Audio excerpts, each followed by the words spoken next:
Life is often very unpredictable. Whether you're driving to work while running late and you hit 5 red lights in a row, or perhaps you're working on an assignment late at night and then boom, power and network are out. That sucks. Well, chess is a great sport because it takes the bad luck out of the equation.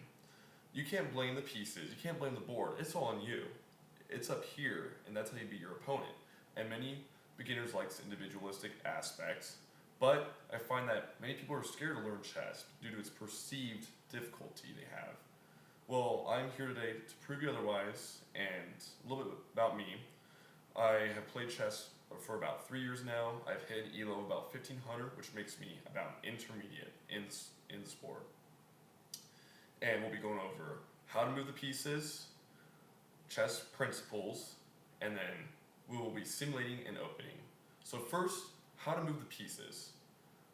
Many chess players are nervous to learn how to play, but really there's only 5 pieces you have to know the moves for. And I will be going over these moves of the pieces in ascending order of their value, starting off with the pawn. The pawn moves 1 square up, except on the first move where it moves 2 squares up, if you would like. You have the option. Next, we have the knight. The knight moves in an L shape, like this, or backwards. It really moves in any L pattern. Next, we have the bishop, which looks like so, and the bishop moves diagonally. The rook also is pretty simple. The rook simply moves laterally, up, down, left, right. Next, we have the most powerful piece in the game, that being the queen. The queen moves both diagonally and laterally. Finally, we have the king. The king is the most valuable piece in the game, and it moves 1 square in each direction, in any direction. Now,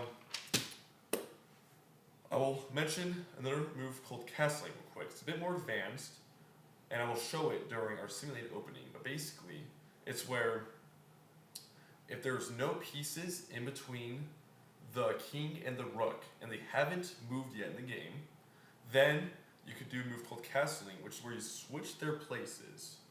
The point of this move is to protect the king.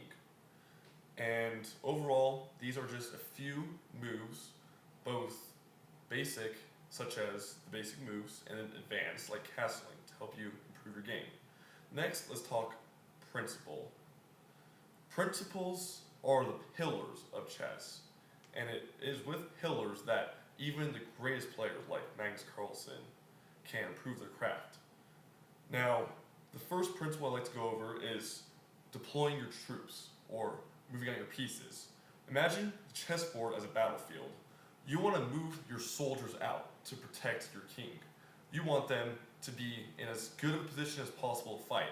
This means don't leave your pieces close. Move them out. Engage your knight. So move your knight out. Move your bishop out. Your rook. Your queen. Move all of them out. Then also, the most important principle in chess. Must know this. Defend the king at all costs. Without the king, you have lost the game.